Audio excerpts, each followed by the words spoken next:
बहुत समय पहले की बात है। एक समुद्र के किनारे एक गुरु अपने आश्रम बनाकर रहा करते थे।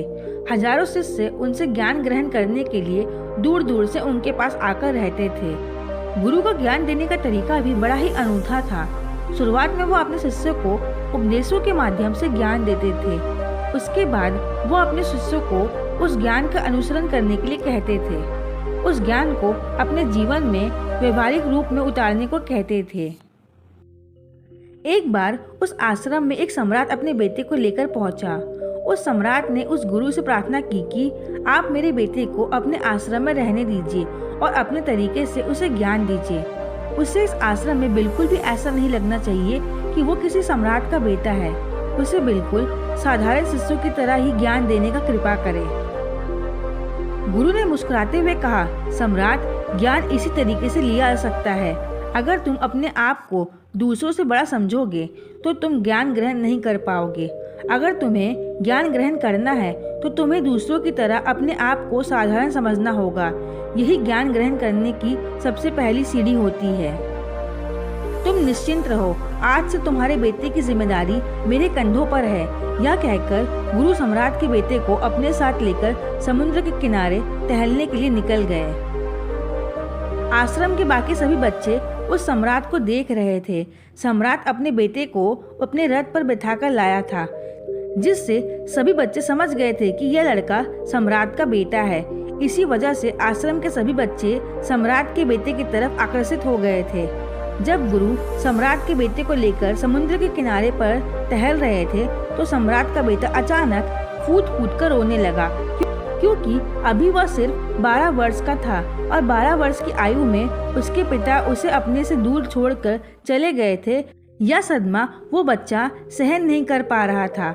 वह यह नहीं समझ पा रहा था कि उसके पिता उसकी भलाई के लिए ही उसे गुरु के पास छोड़कर गए हैं। उसे रोता हुआ देखकर गुरु ने कहा कि बेटा, मैं तुम्हें चुप नहीं कराऊंगा।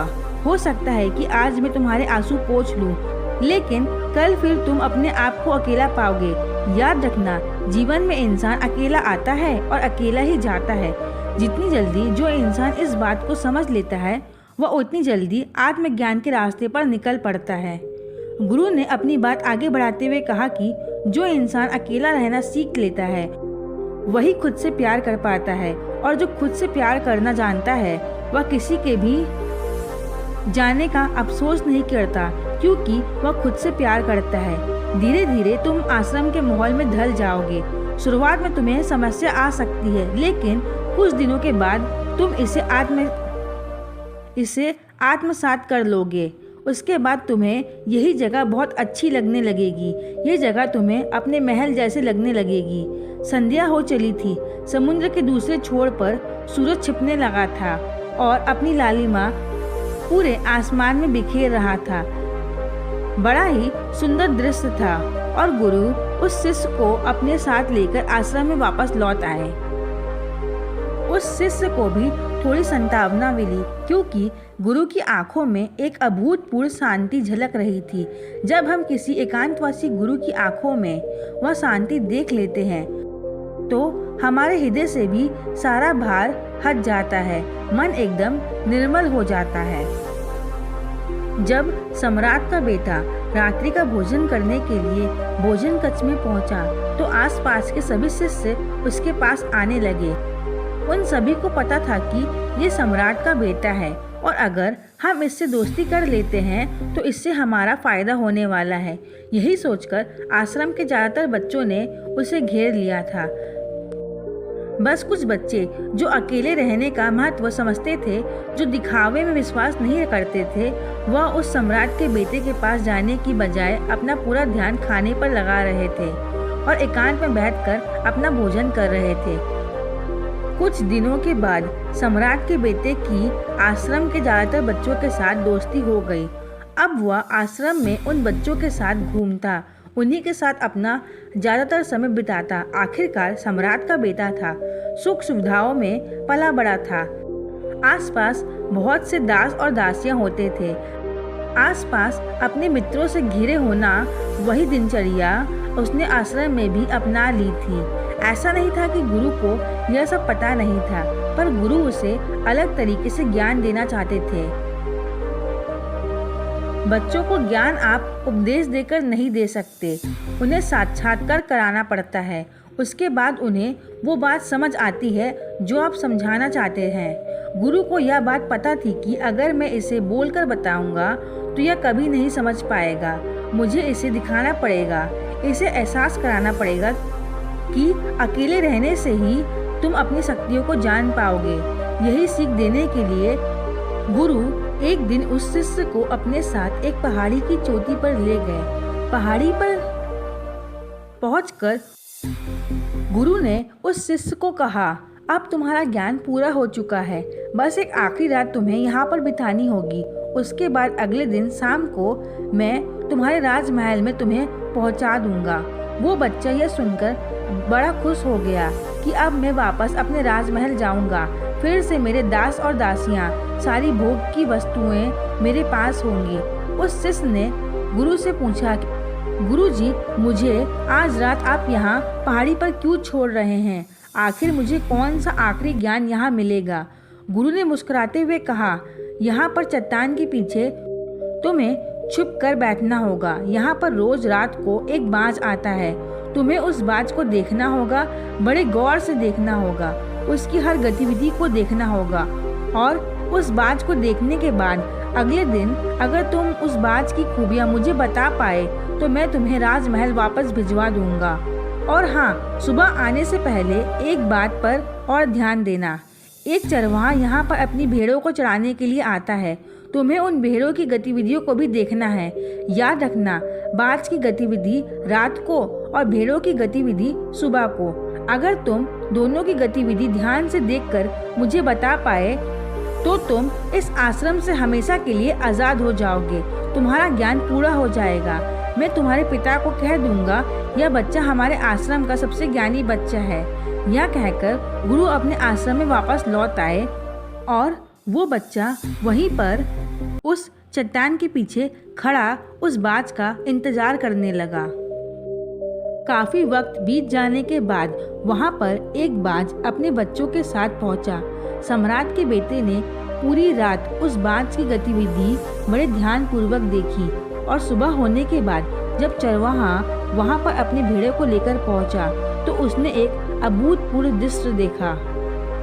उसने देखा कि वह बाज भेड़ के एक मेमने को अपने पंजों में दबाकर आसमान में उड़ गया। उसने उस भेड़ के बच्चे का शिकार कर लिया था। यह सारा दृश्य देखकर बच्चा आश्रम में वापस अपने गुरु के पास पहुंचा। इससे पहले कि गुरु उससे कुछ पूछते, उसने गुरु को प्रणाम करते हुए कहा कि गुरुदेव, आप आश्रम के सभी बच्चों को यहाँ पर बुला लीजिए। मैं सब लोगों को बताना चाहता हूँ कि मैंने क्या देखा। जब आश्रम के सभी बच्चे वहाँ पर पहुँच गए तो सम्राट के बेटे ने कहना शुरू किया कि मैंने अपने जीवन में बहुत से पक्षियों को देखा है, लेकिन बाज उन सभी पक्षियों में से सबसे अद्भुत और सबसे अलग होता है। उदाहरण के लिए एक तोता हम सभी ने देखा है। तोता बोलता तो बहुत है लेकिन कभी ऊंचा नहीं उड़ पाता। लेकिन एक बाज जो कि हर समय शांत रहता है, वो आकाश को भी छू सकता है। उसमें आकाश को भी छू लेने का सामर्थ्य होता है। जब भी एक बाज अपने शिकार को निश्चित कर लेता है तो वह उस शिकार पर अपनी नज़र गड़ाए रहता है, चाहे वह कितनी भी ऊंचाई पर क्यों ना हो, चाहे कितना भी तूफान क्यों ना आ जाए, लेकिन वह अपनी नज़र हमेशा अपने लक्ष्य पर स्थिर रखता है।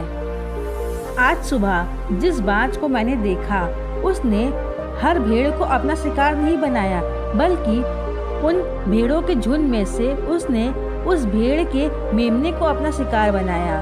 उस बाज की तरह हमें भी अपना ध्यान अपने एक ही लक्ष्य पर स्थिर रखना चाहिए, चाहे कितनी भी अड़चनें क्यों ना आ जाएं। हमें अपना लक्ष्य स्पष्ट दिखाई देना चाहिए। अलग अलग लक्ष्यों में अपनी ऊर्जा बर्बाद करने की बजाय हमें किसी एक लक्ष्य पर पूरी एकाग्रता के साथ ध्यान देना चाहिए। तीसरी बात जो मैंने उस बात से सीखी और जो हम सभी को सीखना चाहिए कि बाज कभी भी दूसरे पक्षियों के साथ नहीं उड़ता, वह हमेशा आकाश में अकेला उड़ता है। इससे हमें यह सीख लेना चाहिए कि हमें कभी भी छोटी सोच वाले लोगों के साथ नहीं रहना चाहिए। आखिरकार हम भी वही बन जाते हैं जिनके साथ हम रहते हैं। इसलिए या तो बड़ी सोच वालों के साथ रहो या फिर अकेले रहो, क्योंकि जब हम अकेले रहते हैं तभी हम खुद की ताकत और खुद की कमजोरियों को जान पाते हैं। कमजोरियों को जानकर उनको दूर कर सकते हैं और अपनी ताकत को जानकर उसका सही इस्तेमाल कर सकते हैं, लेकिन वह तभी संभव होगा जब हम अकेले रहना सीखेंगे। चौथी सीख जो हमें एक बात से लेनी चाहिए कि एक बाज हमेशा अपनी सीमाओं से ऊपर उठकर उड़ता है। जब तूफान आता है तो हर एक पक्षी अपने घोंसले की तरफ भागता है, खुद को छुपाने की जगह ढूंढता है, लेकिन एक बाज ऐसा कुछ भी नहीं करता। वो खुद की सीमाओं को तोड़कर बादलों से भी ऊपर उड़ने का प्रयास करता है। हवाएं उसे थेपड़े मारती हैं, पंख उसके भारी हो जाते हैं, पानी और धूल की वजह से उसे कुछ दिखाई नहीं देता, लेकिन वो फिर भी आसमान की तरफ उड़ता है और अंततः बादलों से भी ऊपर निकल जाता है और वहाँ तब तक उड़ता है जब तक मौसम ठीक नहीं हो जाता। वह अपनी सीमाओं को सिर्फ इसलिए तोड़ पाता है क्योंकि वह समस्याओं के आने पर उससे घबराता नहीं है, उससे डरकर बचने का प्रयास नहीं करता, बल्कि एक सकारात्मक नजरिए के साथ उसका सामना करता है। जीवन में चाहे कितनी भी अड़चनें क्यों ना आए, हमें उन अड़चनों से लड़ना चाहिए, ना कि उससे डर कर कहीं छिप कर बैठना चाहिए। बहादुर तो वो लोग होते हैं जो तूफानों से टकरा जाते हैं, कायर तो अपने घर में अपने घोंसले में अपनी जगह ढूंढकर बैठ जाते हैं। पांचवी बात जो हमें एक बात से सीखनी चाहिए कि बाज कभी भी अपने घोंसले में घास के कोमल तिनके नहीं रखता। जो तिनके कोमल हो जाते हैं वह उन्हें निकाल कर फेंकता रहता है। उसी तरह चाहे कितनी भी आरामदायक जिंदगी आपको मिले, लेकिन उस आराम से उठकर अपने आलस को तोड़कर जीवन में मेहनत करते रहना चाहिए। जीवन में पसीना बहाना चाहिए, शारीरिक मेहनत करनी चाहिए। अपने घोंसले से कोमल तिनके उठाकर फेंक दो और आज अपने आलस को तोड़कर निकल पड़ो। हर दिन अपने आप को चुनौतियाँ दो, हर दिन मुश्किलों से लड़ो, क्योंकि वही मुश्किलें तुम्हें मजबूत बनाएंगी। जंगल के राजा शेर को भी झुंड बनाकर शिकार करते हुए देखा जा सकता है, लेकिन बाज हमेशा अकेले शिकार करता है, क्योंकि वह जानता है कि भीड़ हौसला तो देती है मगर साहस छीन लेती है। आदमी को हमेशा अकेले ही आगे बढ़ना होता है। यही कारण होता है कि वह जल, थल और नभ सभी जगहों पर अपने शिकार का परचम लहरा सकता है।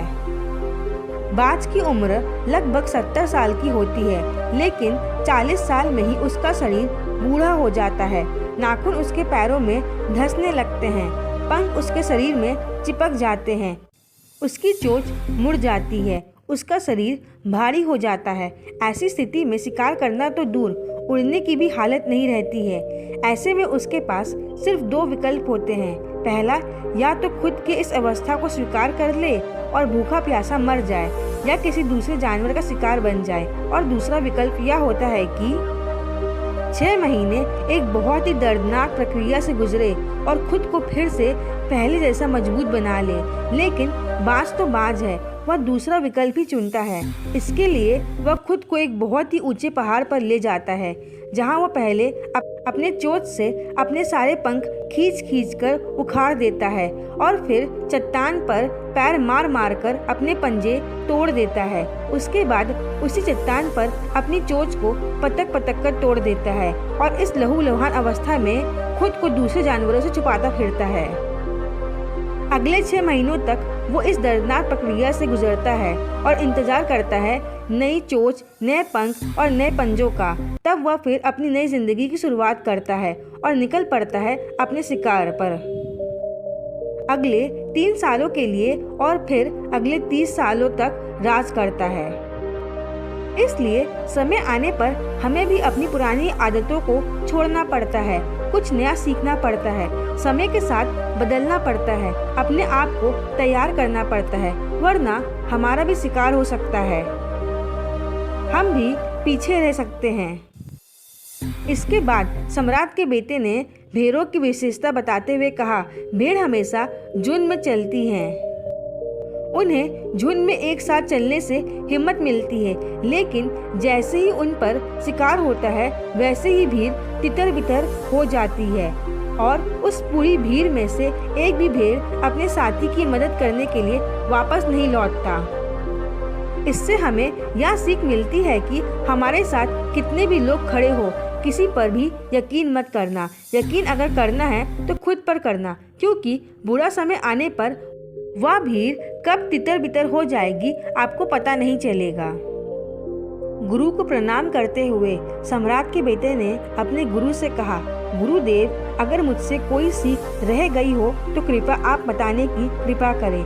गुरु ने अपने सभी बच्चों को संबोधित करते हुए कहा, ये सभी बातें जो अभी इस बच्चे ने बताई सब सही है, लेकिन सारी खूबियाँ आप लोगों में तभी पैदा होंगी जब आप अकेले रहने का अर्थ अभ्यास करेंगे।